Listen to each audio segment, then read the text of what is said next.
0-7 is the big number of the day in Toronto because that's the Leafs record in closeout games in the Auston Matthews era. So last night we all know the Toronto Maple Leafs had a very disappointing end to their season as they fell 3-1 to the Montreal Canadiens in Game 7. I think everyone, when Toronto got up 3-1 exactly a week ago to the day that I'm filming this, everyone thought the Leafs were going to run away with this series. People were saying Leafs in 5.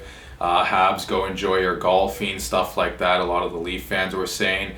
And who would have thought a week later we'd be sitting here talking about a Toronto Game 7 loss again. This begs the question, what is the problem with the Leafs? I mean, in years past it would be a lot more easier to pinpoint it. Everyone would always say, oh, they're built the wrong way, they're too soft, their defense isn't good enough. They don't have enough grit. Well, this year I thought they did have enough grit, especially when they added Nick Foligno at the deadline. You also had Zach Bogosian and Wayne Simmons on top of that. You had good veteran leadership in Joe Thornton and Jason Spezza. I thought they plugged up some of the holes on their back end. I thought their defense was pretty solid this year as far as their 6-man unit was concerned.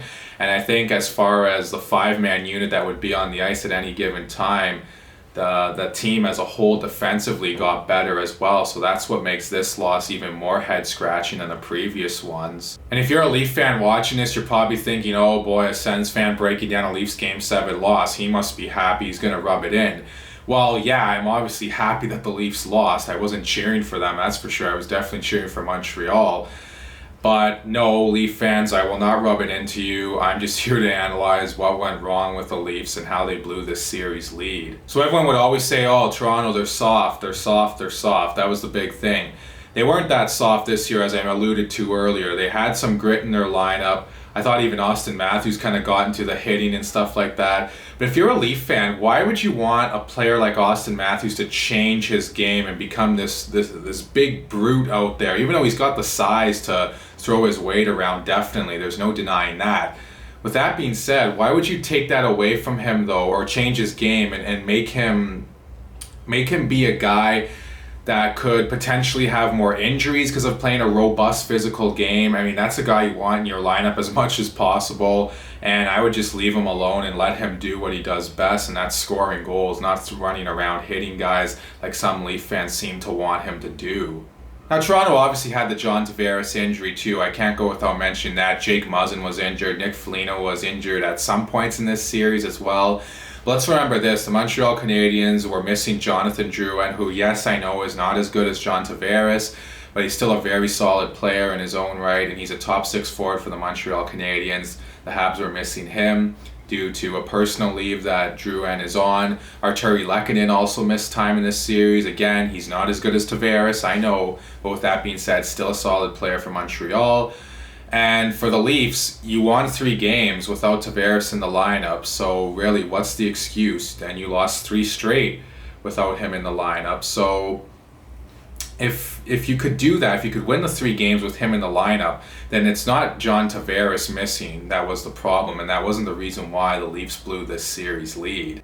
So now let's get to the elephant in the room. I mean, obviously, Auston Matthews and Mitch Marner were flat out not good enough in this series. That being said, you got to give the Canadiens a lot of credit. They came out, they had a game plan against those guys right from the start, and it really worked for the most part.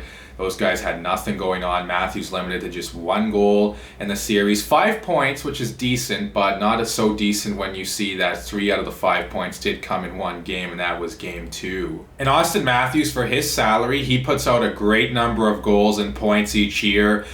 But let's not forget, just because he puts out a great number of goals and points in the regular season, it is playoffs that really matter at the end of the day, and the big reason why they are paying him the big salary is because Kyle Dubas and the Toronto Maple Leafs truly believe that this guy and the other core players can help them get over the hump in the playoffs and ultimately win this team a championship. And Auston Matthews, while his playoff numbers over his career are decent, they're maybe not as good as you would want for a guy that's making over $11 million. Mitch Marner, same thing.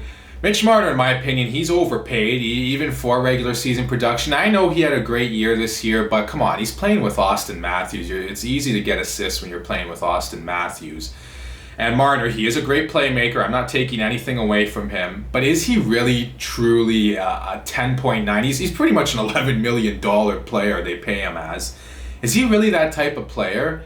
Not really in my mind, he's not. I wouldn't have given him more than 9 probably. At the most, 8 or 9 million, I think would have been very fair for Marner. I think goal scorers are worth more if you're a pure goal scorer like an Austin Matthews, because goals are more of a premium than, or goal scorers are more of a premium than playmakers. And for Mitch Marner, I think 10.9 is a little bit much, especially when you see what he does in the playoffs. He hasn't really been a playoff performer yet in his career. So if you're general manager Kyle Dubas, what do you do now? Do you trade one of the big core guys for the first time in your tenure? That's a pretty gutsy move if you're him. I personally wouldn't do it. I know a lot of people are calling for Marner to be traded. Usually it's Nylander, but he was the least of their problems. He was actually one of their best players in this series. He had 5 goals and 8 points, I believe. So, I mean, he was definitely hands down not the problem at all. He was the solution, if anything. But Austin Matthews and Mitch Marner, that duo, just had nothing going on all series long.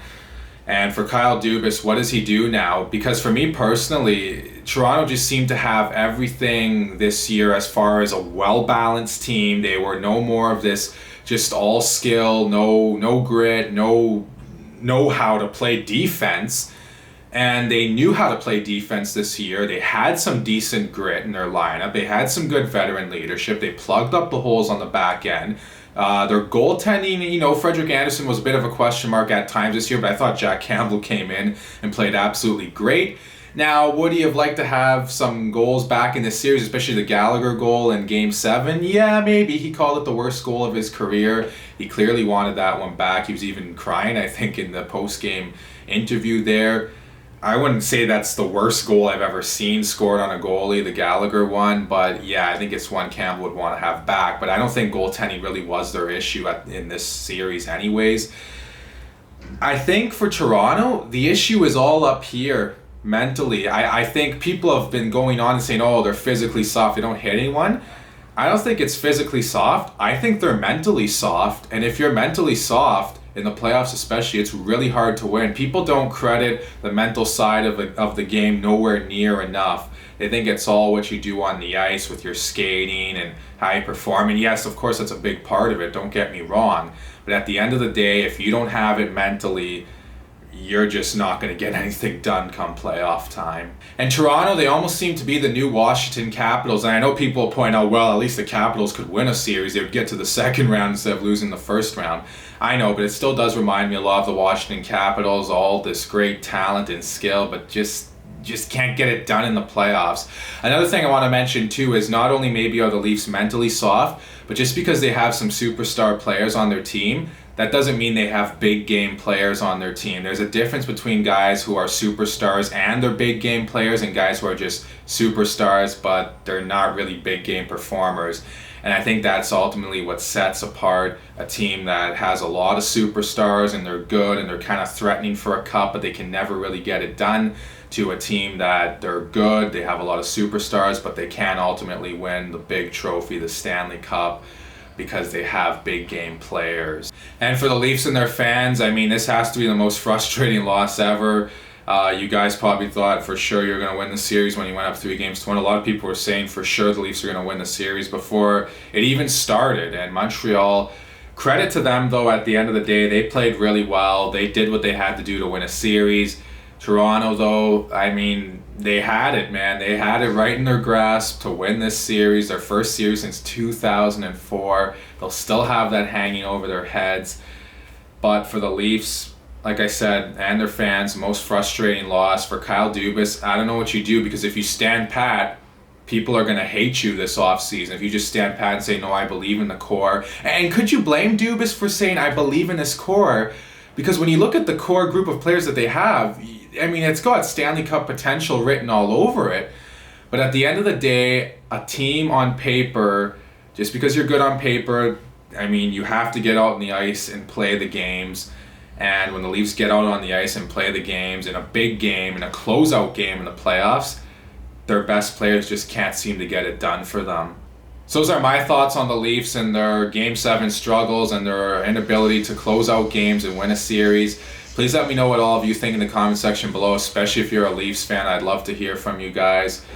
So please like and subscribe and share this video. Thank you all so much for watching, and I'll talk to you again soon.